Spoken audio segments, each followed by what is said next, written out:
3W Boboko ya Boka. Boboko ya Boka 3W. Monsieur l'abbé Bonassé Cholé, moi personnellement j'ai géré la cellule de communication du rassemblement. Et je sais quelle influence M. Moïse Katumbi a sur la Senko et sur la personne de M. l'abbé Bonassé Cholé. Ce qui concerne les médias étrangers, moi je banalise ça. Je sais aussi quelle est l'influence que M. Moïse Katumbi a sur tous ces médias-là. Puisque au stade actuel, ce sont les mêmes médias qui avaient encouragé M. Martin Fayulu, qui a les preuves, mais une fois arrivé devant la Cour constitutionnelle, c'était du spectacle, il n'y avait pas de preuves pour convaincre l'opinion. En vertu de quoi, au nom de quel principe, la Senko pouvait se prévaloir la qualité ou bien le courage de dire à l'opinion, mentir même à l'opinion par rapport aux données chiffrées, que non, j'avais déployé les observateurs dans tous les bureaux.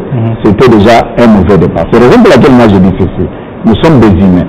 Si, au niveau de l'Église catholique, ils pensent que l'UDPS doit avoir quelque chose à régler avec elle, ils peuvent nous dire, au lieu de nous créer des problèmes stériles inutiles. Je sers un seul maître, une seule personne, c'est Joseph Kabila. Je suis au service de cette personne-là. On ne peut pas servir deux maîtres. Et lorsque je trouve que quelque part ça ne va pas, alors je vais me comporter de manière proportionnelle. Je suis chrétien. Dans la Bible, on dit mieux vaut la fin d'une chose que son commencement. Joseph Kabila, à la fin, il a surpris tout le monde. On peut tout dire, on peut beau dire, Joseph Kabila a fait preuve de grandeur d'esprit. Il devient un homme emblématique. Et son nom rentre dans l'histoire grandiose de notre pays. Il a accepté de se retirer du pouvoir sans qu'il y ait un seul coup de fusil, sans qu'il y ait une seule goutte de sang, contrairement à ce qui se passe partout ailleurs. Il y a des théories juridiques qui étaient mises à sa disposition, qu'il pouvait bien se servir, disposant de tous les moyens d'État et de contraintes. Il n'a pas voulu aller au-delà. Nous sommes autour de 40 000 voix.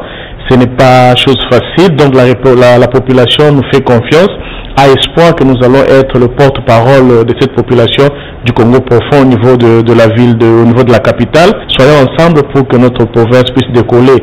Je suis certes, je suis élu à Tchikapa, mais je ne suis pas seulement le député de Tchikapa, c'est tout le Congo. Mais j'aurai un œil beaucoup plus regardant sur celle à la base de la population qui m'a voté.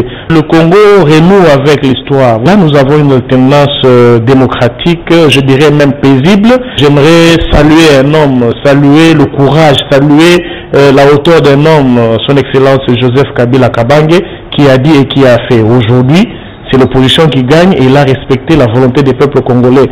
J'aimerais aussi féliciter son Excellence Félix Antoine Tshilombo Tshisekedi, qui a été élu. Il a lui-même dit il est le président de tous les Congolais, de ceux qui l'ont élu et de ceux qui ne l'ont pas élu. Je déplore ce qui se passe dans le Bandundu, à gauche et à droite, où il y a quand même des scènes de violence. Et je condamne aussi ce regain de tribalisme, des revendications. Elles doivent rester et demeurer politiques et non tribales. À répondre à des ragots, à des histoires sans issue. 80% de notre peuple ne suit pas leurs médias. Et que même si cette population suivait ces médias, elle n'est pas dite pour pouvoir aux gros mensonges qu'ils sont en train de distiller à coup de billets verts, bien sûr. Nous sommes au courant de tout ce qui se passe. Il s'agit tout simplement de mensonges grossiers qui ne passera pas aussi au pays. À l'étranger, on peut bien consommer ça. Ils peuvent désigner leur président de la République comme ils veulent. Mais au Congo, et pour les Congolais, Félix Tshisekedi, c'est lui l'élu du peuple. 3W Boboko ya Boka. Boboko ya Boka 3W.